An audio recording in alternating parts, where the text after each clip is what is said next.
Hay una frase de Harv Eker que es basada en uno de los puntos que mencioné de una mentalidad correcta, que es que las personas ricas y ricas a nivel de mentalidad juegan el juego del dinero para ganar y las personas pobres juegan pensando en lo que pueden perder, lo cual lo limita de obtener oportunidades.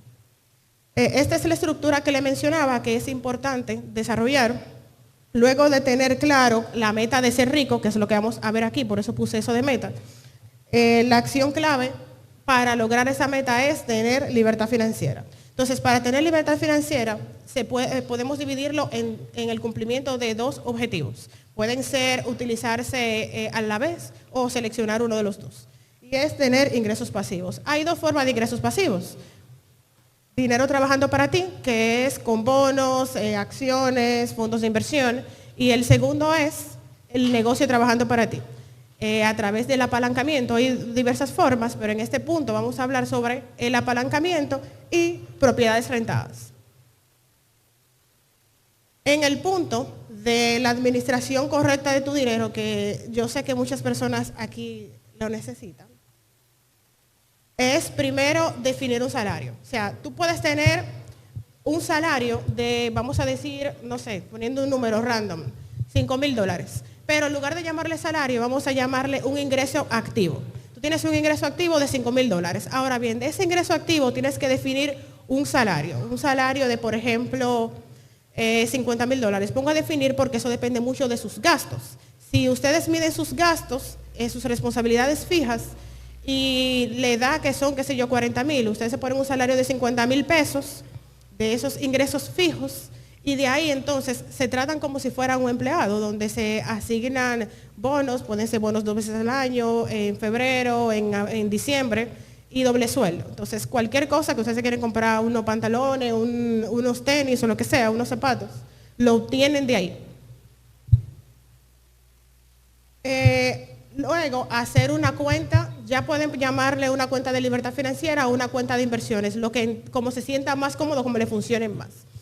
Esa cuenta de libertad financiera debe de tener un mínimo de un 10% de sus ingresos activos, no de su salario, de sus ingresos activos.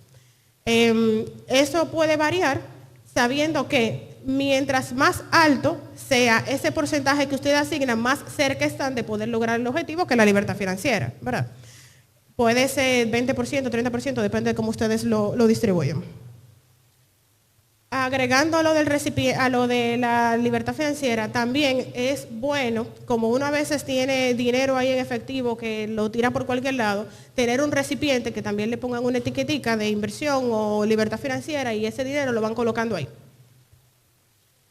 Como también saben, parte de la salud financiera es tener una cuenta de emergencia. La mayoría trabaja remoto, donde hay riesgo, ¿verdad? Hay un tema de que te puedes quedar sin trabajo en cualquier momento. Tener un fondo de emergencia de 3 a 6 meses, yo prefiero que sea de 6 meses porque uno nunca sabe. Otra cuenta importante es una cuenta de formación. Más adelante yo les voy a explicar por qué es tan importante esta cuenta. Pero una cuenta donde ustedes van a ingresar un porcentaje igual de sus ingresos activos, donde van a sacar el dinero para los cursos, como mencionaron ayer en Udemy, Platzi o cualquier universidad o posgrado que quieran hacer. Ustedes lo sacan de ese porcentaje, que lo recomendable es que sea un 15% más o menos. Otra cuenta de donativos. En esa cuenta, ya sea que lo coloquen para el diezmo, ¿verdad? Un 10%, o eso es muy particular, ¿verdad? Es muy personal de cada quien. O si hacen donativos, regalos, lo que sea, lo sacan de esa cuenta. Y la última cuenta recomendada para lo que estoy hablando, porque son múltiples cuentas, es una cuenta de ahorros, donde ahí lo vas a utilizar para tus ahorros a largo plazo. Entonces,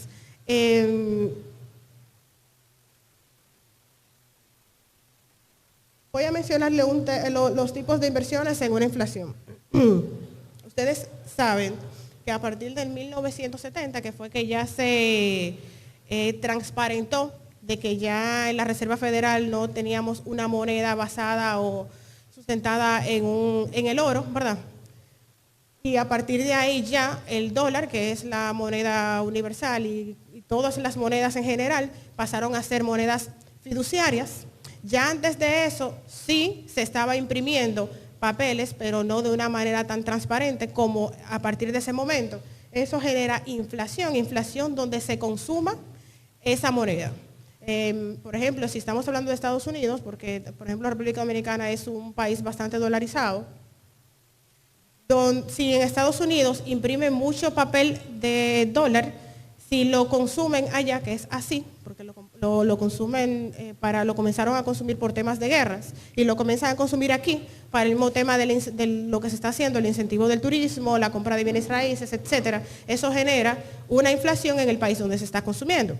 Pero no solamente tiene la parte negativa de la inflación, sino que también tiene la parte positiva del PIB, o sea, no es tan negro, pero teniendo en consideración de la inflación, tenemos que saber, para cumplir el objetivo que estamos hablando, tener la conciencia de qué tipos de inversiones son buenas en un momento de inflación y cuáles son malas. John Keynes, que fue un economista británico del siglo XX, considerado como uno de los mayores economistas en el siglo XX, menciona que con un proceso continuo de inflación, los gobiernos pueden confiscar secretamente, inadvertidamente, una parte importante del patrimonio de los ciudadanos. De modo que si, por ejemplo, yo tengo $100, ¿verdad?, en efectivo, como sea, o en una cuenta, que se supone que yo lo obtuve de mis ingresos activos. Cada vez que se está imprimiendo dinero, esos $100 es como que le quitaron un pedacito, o sea, va reduciendo su precio, ¿verdad?, y va reduciendo su valor. De modo que yo trabajar por ingresos activos que se van reduciendo su valor en el tiempo no es como que muy inteligente.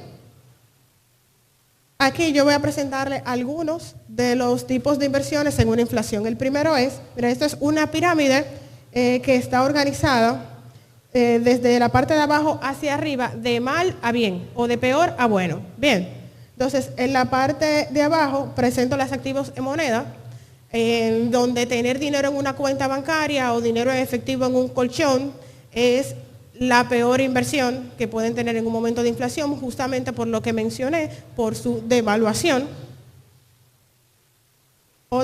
El segundo tipo, de mal a peor, son los activos improductivos. Por ejemplo, y no estoy diciendo que no tengan un hogar, porque eso genera una seguridad, ¿verdad? Pero tener una vivienda, o sea, una propiedad en la que vivan, es un activo improductivo. Ustedes no están ganando dinero con eso. Eso no está generando, no está produciendo. Artes que no ganen valor en el tiempo, ¿verdad?, que mantengan su precio, pero reduzcan su valor, que es importante que sepan que precio y valor no es lo mismo. Inmuebles mal ubicados también es un activo improductivo. O sea, propiedades mal ubicadas. El tercero, de mal a bien, son los activos productivos mediocres, que son, por ejemplo, negocios que necesitan una alta inversión para mantenerse a flote en un momento de inflación. O sea, que hay que estar inyectándole mucho capital para que no quiebre. Otro son negocios que tienen un bajo poder de fijación de precio. Ejemplo, tienen un salón de belleza y ese salón de belleza cuesta 200 pesos el lavado. Tú no puedes ponerlo a 400 pesos porque la gente se va a lavar la cabeza en su casa. Entonces son negocios que tienen un bajo poder de fijación de precio. Ya entrando a la parte más positiva, son los activos productivos. Son los activos que requieren una baja inversión de capital y que te generan, o sea, que te producen dinero. Otros son los negocios que tienen un alto poder de fijación de precio. Y otro tipo son los que producen apalancamiento. Un ejemplo son los bienes raíces y también las propiedades en rentas, pero una propiedad en renta que se pague a sí misma en caso de que tenga un préstamo hipotecario y que produzca un flujo positivo. Eso es un activo productivo. Y por último, que es el mejor, es el propio poder adquisitivo, que es lo que mencionaba ahorita sobre el hecho de tener, disculpen, que tengo un poco de gripe.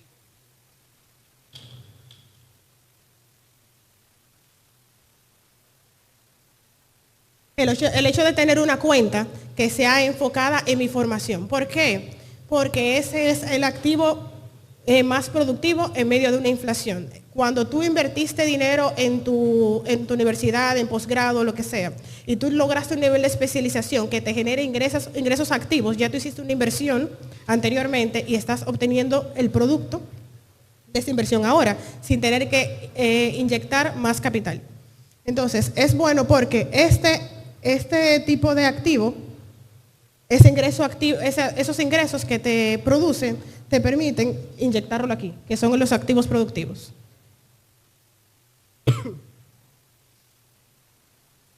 Bien, entonces el orden correcto para los planes de inversión para un retiro joven es, uno, definir cuál es tu patrimonio actual. O sea, analizar cuál es tu patrimonio actual, dinero que tienes, negocios, acciones, bonos, propiedades, etcétera.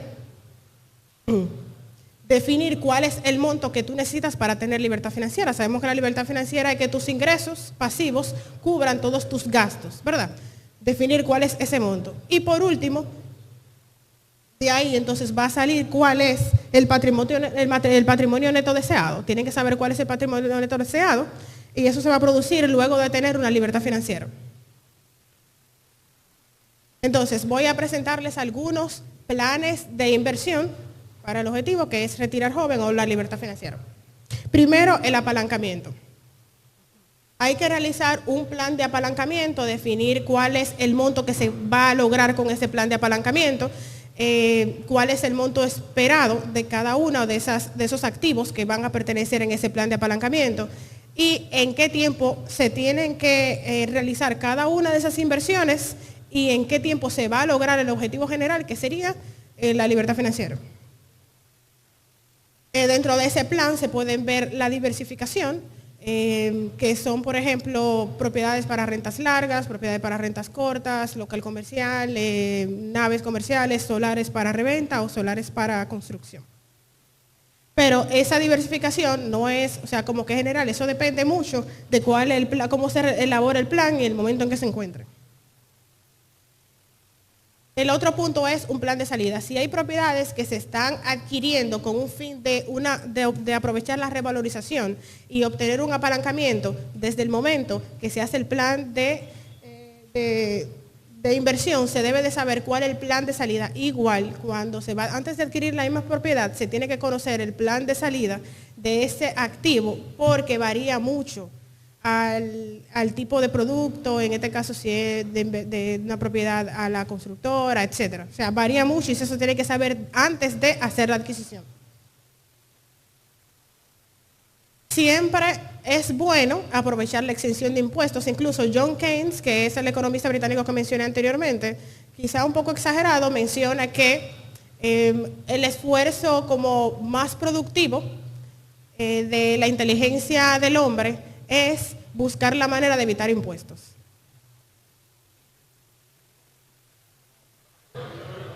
Eso no lo graben, por favor. Entonces, ya, mientras se va completando el plan de apalancamiento, de manera iterativa, toqué como que una fibra sensible aquí. Mientras se va completando el plan de apalancamiento de manera iterativa, se va sumando el patrimonio neto. Entonces, ya a nivel de ejecución, ¿cómo crear mi cartera de bienes raíces? Primero, realiza todos los pasos anteriores, ¿verdad? Define una meta, define cuál es la acción clave y cuáles son los objetivos para lograr esa acción clave. Segundo, desarrolla, o sea, ya lo conocimos, pero desarrolla y mantén una mentalidad correcta. Se debe de realizar o definir un plan de inversión y, como dije, también deben de desarrollar cuál es o definir el presupuesto y el monto que se necesita para completar la libertad financiera. El punto 2 es planificar tu presupuesto, definir el presupuesto por ciclos, o sea, ya sea de 6 meses, cada tiempo que se necesite, hacer una inversión para cumplir el plan de inversión definido previamente. Y en base a eso sabemos que se va a definir, en base al presupuesto que se inyecte, se va a definir qué tan rápido se va a cumplir el objetivo, o los objetivos, en este caso, la acción clave, que es la libertad financiera, y por último, ser rico. El tercer paso que debe de seguir es, luego de que ya se tenga todo lo anterior y ya se haya escogido cuál es la propiedad que cumple con el primer activo definido en el plan de inversión, ya entonces es hora de utilizar la cuenta de libertad financiera. La cuenta de libertad financiera solamente se utiliza en este caso, no de que me voy para Francia y yo quiero sentirme financieramente libre, no. Es para inversiones específicamente. Entonces, si ya se tiene seleccionado cuál es la propiedad, se va a utilizar en estas tres cosas de manera inicial. Uno, ya sea en propiedades listas o en plano, como sea, eso va acorde al plan de inversión que se definió. El monto de la reserva, el monto de la separación, que tiende a variar entre un 10, 15, 20%, depende del proyecto y el nivel de luxury que sea, y para las cuotas. Luego de eso, durante la construcción, o ya así en el caso de que sea listo, cuando ya vaya a salir, se debe de definir cuál es el plan de salida. Si se está comprando una propiedad para revender, ya se supone que tuvieron un plan de salida y tienen que comenzar a ejecutar ese plan de salida. Igual, si es una propiedad que es en plano, si se va a adquirir para rentas cortas, renta larga, lo que sea, pero para conservarse y poder producir a partir de él, se debe de comenzar a realizar lo que es el plan de financiamiento, las diferentes precalificaciones, poder ver cuál es la tasa, las mejores condiciones, etcétera. Pero eso tiene que ser desde antes de la entrega. Eso es un ejemplo para evaluar el tema de los gastos. Cuando se está haciendo el plan de inversiones, no pueden tomar solamente cuál es el retorno que va a tener, sino los diferentes gastos y costos de esa propiedad. Si es una propiedad que no está amueblada, tienen que tomar los costos del mobiliario como parte de la inversión que se está realizando para obtener el ROI. Igual, como parte del ROI, que se le debe de reducir los gastos, que serían normalmente, si es una propiedad que ustedes quieren obtener como un negocio pasivo, que lo mencioné anteriormente, donde ustedes no van a estar administrándola y ustedes quieren terciarizarlo, entonces tienen que poner el monto de gestión como gastos. Igual, mantenimiento, agua, electricidad, teléfono, cable, internet. Ya finalizando, voy a darle algunas recomendaciones. Primero es buenas constructoras, trabajar con buenas constructoras. Todos los casos que se ven por ahí son justamente no solamente por eso, pero es por el hecho de no trabajar con buenas constructoras, por el tema de quizá precio o lo que sea. Segundo, justamente, no sacrifiquen ubicación por precio. Eso no lo hagan. Incluso lo mencioné que un mal activo en una inflación es una propiedad mal ubicada. Trabaja con un buen asesor de bienes raíces, no un buen vendedor, un buen asesor que se encargue de hacer todo lo anterior para que puedan cumplir el objetivo, puedan cumplir la acción clave y puedan cumplir la meta. Y que no solamente se encargue de hacerle un proceso, sino que se encargue de que se le ejecute todo el plan de inversión. El contrato es importante. Si pueden tener un abogado personal, yo tengo dos, un abogado personal que se encargue de todo el tema de los contratos, háganlo. Otra recomendación que no puse aquí es que para temas de plusvalía o de revalorización tengan muy en cuenta, y más en una inflación, que el precio y el valor no es lo mismo. Una propiedad puede aumentar su precio, pero mantener su valor.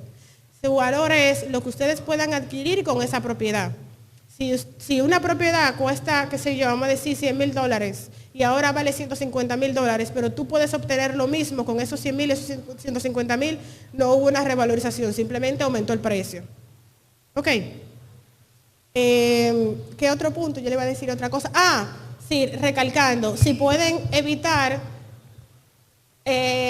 pagar impuestos, evítenlo en esto. O sea, hay leyes, hay leyes de exención de impuestos, que hay propiedades que lo tienen, que es un incentivo del gobierno para los inversionistas. Entonces, eso ayuda muchísimo con el tema de la rentabilidad, porque no tendrían que pagar el traspaso y no tienen que pagar el IPI, sino que tendrían un ingreso, por lo menos en esa parte, o sea, como que más limpio. Se ahorrarían esos gastos. Ya, gracias.